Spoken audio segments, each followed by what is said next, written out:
दोस्तों, एक ऐसा पल जब दुनिया की सबसे बड़ी डिफेंस डील्स में से एक अचानक टूटने के कगार पर खड़ी हो जाए और वजह कोई छोटी मोटी नहीं बल्कि कंट्रोल की लड़ाई हो। भारत ने फ्रांस के सामने एक ऐसी लकीर खींच दी है जिसे पार करना अब फ्रांस के लिए आसान नहीं है। मामला है डसोल्ट और राफेल का। वही राफेल जिसे लेकर कभी गर्व की बातें होती थीं, लेकिन अब उसी डील में तनाव की चिंगारी भड़क चुकी है। कहानी यहां से दिलचस्प होती है। भारत इस डील में सिर्फ फाइटर जेट नहीं खरीद रहा था, बल्कि अपनी सुरक्षा का भविष्य तय कर रहा था। लेकिन फ्रांस ने जैसे ही सोर्स कोड देने से मना किया, माहौल बदल गया। भारत ने समझौते का रास्ता निकाला। ठीक है, पूरा कंट्रोल नहीं तो कम से कम आईसीडी का एक्सेस दे दो ताकि हम अपने हथियार खुद जोड़ सकें। पर फ्रांस यहां भी नहीं माना और फिर वह हुआ जिसने पूरी बातचीत को हिलाकर रख दिया। भारत ने साफ शब्दों में कह दिया, अगर हमारी शर्तें नहीं मानी गईं तो ये डील यहीं खत्म और हम सीधे रूस के साथ सुखोई SU-57 की तरफ बढ़ जाएंगे। यह कोई साधारण बयान नहीं था। यह एक सीधा संदेश था कि भारत अब खरीदार नहीं बल्कि निर्णय लेने वाला बन चुका है। अब जरा इस तनाव के पीछे की असली वजह समझिए। भारत पहले भी 36 राफेल जेट ले चुका है, लेकिन हर बार जब उसमें कोई नया हथियार जोड़ना होता है तो फ्रांस से अनुमति लेनी पड़ती है। समय लगता है, पैसा लगता है और सबसे बड़ी बात, स्वतंत्रता खत्म हो जाती है। कल्पना कीजिए, अगर युद्ध जैसी स्थिति हो और उसी समय आपको अपने फाइटर जेट में नया हथियार जोड़ना पड़े, लेकिन आप किसी दूसरे देश की मंजूरी का इंतजार कर रहे हों। यही वह कमजोरी है जिसे भारत अब खत्म करना चाहता है। भारत चाहता है कि वह अपने ही हथियार जैसे ब्रह्मोस मिसाइल, एस्ट्रा मिसाइल और रुद्रम मिसाइल सीधे राफेल में जोड़ सके बिना किसी रोक टोक के। लेकिन फ्रांस को डर है। उसे लगता है कि अगर उसने यह एक्सेस दे दिया तो उसकी सबसे गुप्त तकनीक भी कहीं ना कहीं उजागर हो सकती है, और अगर ब्रह्मोस जैसी मिसाइल जुड़ती है तो रूस तक भी कुछ जानकारी पहुंच सकती है। यानी दोनों तरफ डर है, लेकिन इरादे भी उतने ही मजबूत हैं। भारत कह रहा है, हम अरबों डॉलर खर्च कर रहे हैं तो हमें अधिकार भी चाहिए, और फ्रांस सोच रहा है, अगर हमने यह अधिकार दे दिए तो कहीं हम अपनी ही कमजोरी न दे दें। अब सवाल यह है कि आगे क्या होगा। क्या फ्रांस झुकेगा और भारत की शर्तें मानेगा, या भारत सच में इस डील को छोड़कर नया रास्ता चुनेगा? क्योंकि अगर भारत पीछे हटता है तो इसका असर सिर्फ इस एक डील पर नहीं पड़ेगा, बल्कि पूरी दुनिया को यह संदेश जाएगा कि अब भारत किसी भी कीमत पर आधा कंट्रोल स्वीकार नहीं करेगा।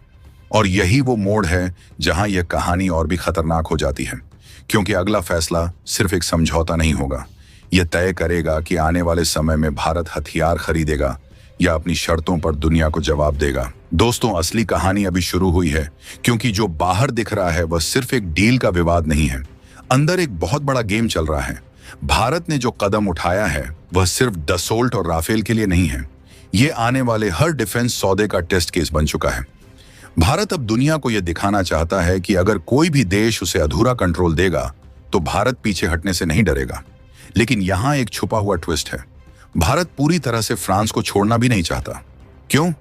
क्योंकि राफेल एक भरोसेमंद प्लेटफॉर्म है और अचानक पूरी रणनीति बदलना भी जोखिम भरा हो सकता है। इसलिए जो सख्ती दिख रही है वह सिर्फ गुस्सा नहीं है, ये एक सोची समझी चाल है ताकि फ्रांस खुद झुके। अब असली खेल यह है कि फ्रांस क्या करेगा। फ्रांस के सामने दो रास्ते हैं, या तो थोड़ा कंट्रोल छोड़े और डील बचाए, या अपनी तकनीक बचाए और भारत जैसा बड़ा ग्राहक खो दे। लेकिन यहां दिलचस्प बात यह है कि फ्रांस पूरी तरह ना भी नहीं कह सकता और पूरी तरह हां भी नहीं कह सकता। तो आगे जो होगा वो एक बीच का रास्ता होगा। ऐसा रास्ता जहां भारत को कुछ एक्सेस मिलेगा लेकिन पूरी आजादी नहीं, और यहीं से एक नया मॉडल पैदा होगा। भविष्य में भारत जब भी कोई डील करेगा वो कस्टमाइज्ड कंट्रोल मांगेगा। मतलब हर सिस्टम ऐसा होगा जिसे भारत अपने हिसाब से बदल सके। ये धीरे धीरे भारत को एक खरीदार से टेक्नोलॉजी कंट्रोलर बना देगा। अब जरा एक और गहराई में चलते हैं। अगर ये डील टूटती है और भारत सच में सुखोई SU-57 की तरफ जाता है तो यह सिर्फ खरीद नहीं होगी, यह एक रणनीतिक झुकाव होगा। इसका मतलब होगा कि भारत फिर से रूस के साथ टेक्नोलॉजी शेयरिंग के रास्ते पर बढ़ रहा है। लेकिन यहां भी एक खतरा छुपा है। रूस पर बहुत ज्यादा निर्भरता भारत को भविष्य में सीमित करती है। इसीलिए भारत शायद पूरी तरह रूस की तरफ भी नहीं जाएगा। असली रणनीति यह हो सकती है कि भारत दोनों को दबाव में रखे, फ्रांस को भी और रूस को भी, ताकि उसे सबसे अच्छा सौदा मिल सके। और सबसे दिलचस्प बात, इस पूरे घटनाक्रम का असर भारत के अपने प्रोजेक्ट्स पर पड़ेगा, जैसे HAL, तेजस और आने वाला EMCA प्रोजेक्ट। अब भारत और तेजी से इन प्रोजेक्ट्स को आगे बढ़ाएगा ताकि भविष्य में उसे किसी भी देश के सामने ऐसी शर्तें ना रखनी पड़े। यानी जो आज एक विवाद दिख रहा है, वही कल भारत को पूरी तरह आत्मनिर्भर बना सकता है। और अंत में सबसे बड़ा सवाल, क्या यह सिर्फ एक डील का विवाद है या भारत एक नई दुनिया की शुरुआत कर रहा है, जहां वह किसी के नियम नहीं मानेगा बल्कि खुद नियम बनाएगा? क्योंकि अगर यह चाल सही बैठी तो आने वाले सालों में दुनिया भारत को सिर्फ एक खरीदार नहीं बल्कि एक ताकतवर डिफेंस प्लेयर के रूप में देखेगी, जो अपनी शर्तों पर खेलता है। दोस्तों, आगे जो होने वाला है वह सीधा नहीं होगा। यह धीरे धीरे बदलने वाला खेल है, जहां हर चाल के पीछे एक और चाल छुपी होगी। सबसे पहले तो यह समझ लीजिए, भारत अचानक डसोल्ट राफेल डील को तोड़ देगा, ऐसा तुरंत नहीं होगा। लेकिन अब यह डील पहले जैसी कभी नहीं रहेगी। आगे बातचीत लंबी चलेगी और बीच बीच में ऐसे संकेत आएंगे जैसे सब कुछ टूटने वाला है। असल में यह दबाव बनाने की रणनीति होगी। फ्रांस भी चुप नहीं बैठेगा, वह सीधे ना नहीं बोलेगा, लेकिन धीरे धीरे कुछ सीमित एक्सेस देने की कोशिश करेगा। यानी बाहर से लगेगा कि भारत जीत गया, लेकिन अंदर ही अंदर फ्रांस अपनी सबसे संवेदनशील तकनीक को बचाकर रखेगा। यही समझौता भविष्य की हकीकत बनेगा, लेकिन असली बदलाव यहां से शुरू होने के बाद होगा। भारत अब किसी भी विदेशी हथियार को ब्लैक बॉक्स की तरह नहीं खरीदेगा। हर नई डील में भारत यह सुनिश्चित करेगा कि सिस्टम उसके कंट्रोल में रहे। इसका असर सिर्फ राफेल पर नहीं पड़ेगा, बल्कि अमेरिका, यूरोप, हर देश के साथ होने वाली डील्स पर पड़ेगा। अब एक और बड़ा मोड़ देखिए, अगर बातचीत ज्यादा खींचती है तो भारत धीरे धीरे विकल्पों को सक्रिय करेगा। SU-57 के साथ बातचीत तेज हो सकती है, लेकिन यह सिर्फ खरीद नहीं होगी। भारत कोशिश करेगा कि इस बार टेक्नोलॉजी शेयरिंग और प्रोडक्शन में ज्यादा हिस्सेदारी मिले। साथ ही HAL, तेजस और आने वाले स्वदेशी प्रोजेक्ट्स को अचानक नई ऊर्जा मिलेगी। सरकार और डिफेंस सेक्टर दोनों समझ चुके हैं कि बाहर से खरीदे गए सिस्टम हमेशा पूरी आजादी नहीं देंगे। इसलिए आने वाले 5 से 10 सालों में भारत अपने खुद के फाइटर जेट प्रोग्राम को बहुत तेजी से आगे बढ़ाएगा।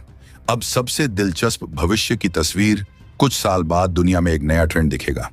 देश भारत के साथ डील करते समय पहले से ही ज्यादा टेक्नोलॉजी शेयर करने को तैयार रहेंगे, क्योंकि उन्हें पता होगा कि अगर उन्होंने ऐसा नहीं किया तो भारत उनके बिना भी आगे बढ़ सकता है। और एक और गहरी बात, यह पूरा विवाद सिर्फ हथियारों तक सीमित नहीं रहेगा।